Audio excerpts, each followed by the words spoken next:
Coach, at the end of the day, you got the job done, which is most important, but I know you pointed to the second and third quarters that they won. What happened? What changed there? Well, I think we came out so strong defensively and held them to 9 points, and probably let our guard down after that.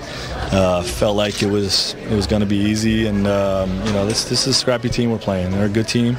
They almost beat Milwaukee on the road, so we kept reminding them that it's a 48-minute game. But I think human nature, after the way we started in that first quarter, we probably let our guard down some.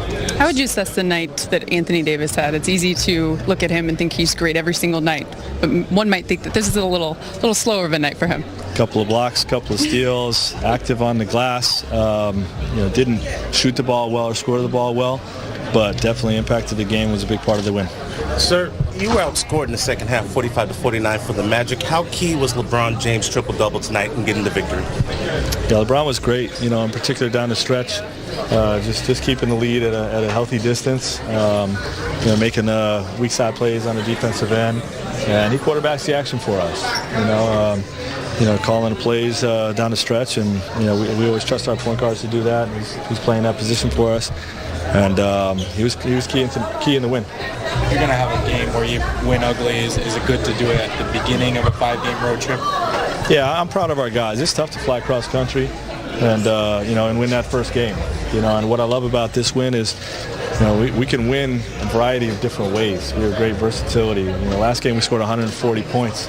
Okay, and we're able to secure that victory in a different style of game. This one was more of a grinded-out game, and our defense held up. We won, scoring 96 points. So, I love our versatility. Kyle and Rajon are such foundational pieces of your bench. How do you think they fared without those guys tonight? Well, the guys stepped up. Duds in particular. Credit him for staying ready, and doesn't play a lot. Knows his role, knows that he's not going to play on a night-to-night basis, but when he's needed, he's going to come in and produce. I think he's a plus 16 for the game, knocked down 3 threes, stood up for some teammates, got himself run out of here, and but it was just he was pivotal in the win.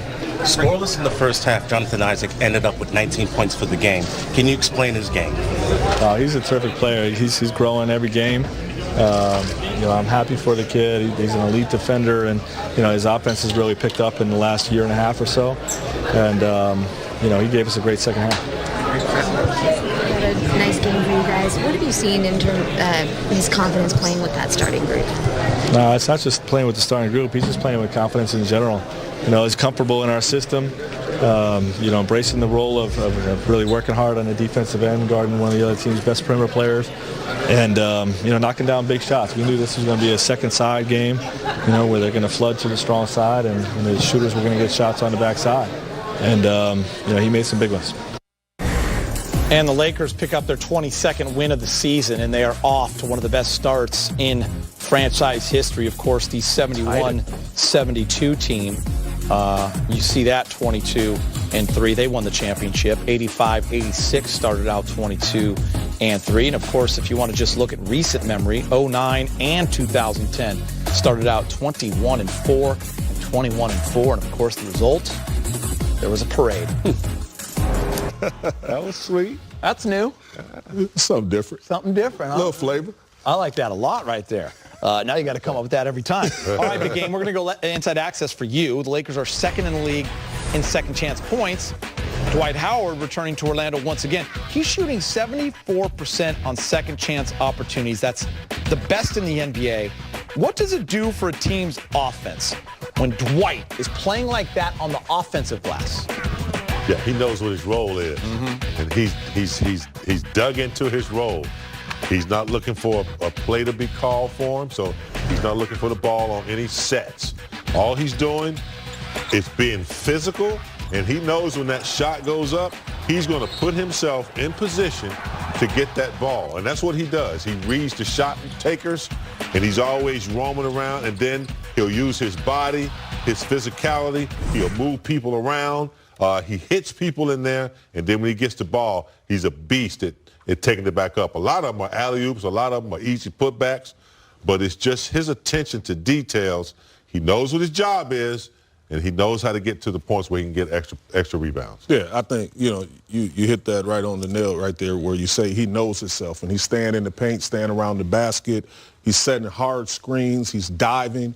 He's protecting the paint. Like, he's just fun to watch. Like, he's bought in pretty much more than anyone, and I think once he bought in, the future Hall of Famer, everybody else followed. Yeah, and I want to show you guys this because we're going to make a point. This is a cool photo. It's Dwight Howard, pre-game against Minnesota, and year 1 with Orlando. So year 1 versus year 16. Dwight Howard still kissing the rim, it said. But, James, I would say, I know he doesn't put up the numbers that he did when he was in Orlando. He's a 6-time All-Star. That's what's going to get him in the Hall of Fame. He was a superstar. But he's just as impactful. Yeah. Is it safe to say that? Numbers matter, especially if you're AD, you're dropping 50. Yeah. If you're getting 13 or 14 assists every night like LeBron. But then there are games with no numbers. Caruso, only 2 points one game, but had the highest plus-minus of the whole game. Dwight Howard's that type of guy. He doesn't look for the ball. High percentage shots. He shot that 1 3. Yeah. Knocked it down. That was fun. Cash. But, it's good to see a future Hall of Famer who could have gone to any team and said, look, give me the ball inside. I want to score. But he didn't. Yeah. He's like, this is the role I want. It's 16. I want to have fun again. And that's why he's having fun. I'm not saying he hadn't, but this is some real authentic fun night in and night out for the young fella. Switching gears, Markelle Fultz in his first year in Orlando. He's not playing tonight, but he's averaging 12 points on 48% from the field. He's dishing out 4 assists per game. There was a lot of scrutiny surrounding the first overall pick in his first 2 years in Philly because of the struggles with injuries and the hitch in the shot. And he is out tonight with a stomach virus. I think we're all a little bummed on that. I know you are, Karan, because you have a relationship with him. You worked with Markelle in this offseason. Just take us through that process. What changed for him? He was no longer injured. Yeah. One, he was injured and he was hurt. And he was trying to compensate and still be out there on that platform. Now, you cannot compensate and be out there with the world best. Doesn't work. Yeah, it just doesn't work. So this summer, I think that he took a step back to really clear his mind, get healthy, and then start getting better. And he went back to the fundamental basics, and he started playing the game of basketball. He started receiving the information that people was pouring into him because he was able to while healthy. And then now he's able to play, solid basketball, and I think he's trending in the right direction. How big of a mental hurdle was it? It was huge. Yeah. Because when you're hurt, you're still trying to play the game that you love, and you're thinking that, other things are going on because you can't perform at that level. And then when you're telling someone you're hurt, you're being misevaluated, misdiagnosed over there with the 76ers. So the change of scenery was very important for him. Love a comeback story, right, James? I do. And for a young kid, it is the toughest thing to do, Geeter, because in college, you're not pampered, but you're taken care of. You're the man. The sense of urgency is not as bad as in the NBA. Now, when you get to the NBA, everybody around you, doctors, GMs, it's their job to get you on the floor. So sometimes, they're pushing you a little bit. When you're a young kid, you have all this anxiety going on and fear because you know how you feel, and the doctors are telling you, okay, you can go back. So it's tough on young people, and it's good to have mentor Tough Juice here to come in and kind of settle you down and talk to you and get you back on track. Lakers and Magic are about 30 minutes away from tip-off. Avery Bradley is back after missing 13 games with a hairline fracture in his leg. He will come off the bench in Orlando. He's limited to 15 minutes. That number, hopefully, will go up during this road trip. And next on Access, when LeBron threw him that around the back bounce pass that bounced about 4 times, and he passed up the shot. You can't do that. That was an excellent look, too. LeBron James. LeBron James. Tension starting to build. Dwight goes up for the layup, gets fouls. He comes down. The Magic and Lakers get into a scuffle. Karan, Howard and Carter Williams get technicals. Dudley's going to get ejected because he's going to come in, and Dudley's going to push 3 Magic players, big game, James and Karan, because he told us at the desk on media day, I'm taking the fine. I'm helping out my teammates. That's his job. Nothing much right here. I think Dwight just trying to, nothing going on, and now they poke at it. It's the house I built. Karan, do people love Dudley in the locker room, stuff like that? Absolutely. stepping up, coming to your defense, and then most importantly, getting the ejection and taking the fine. Dudley's like, see you in South Beach.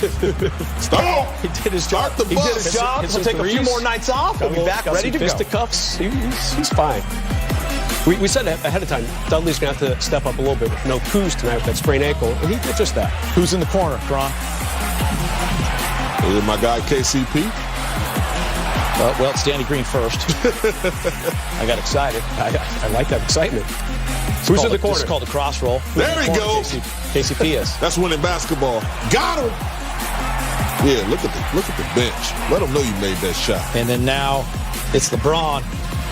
Hold, please. LeBron.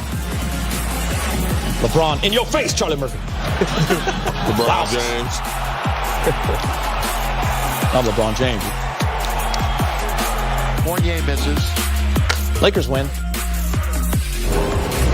Hey, guys, it's not going to be that exciting and awesome every single night. We'll take it at 96-87. The Lakers are now 22-3. They've won 12 road games in a row. They've won 5 games in a row, and they head to Miami.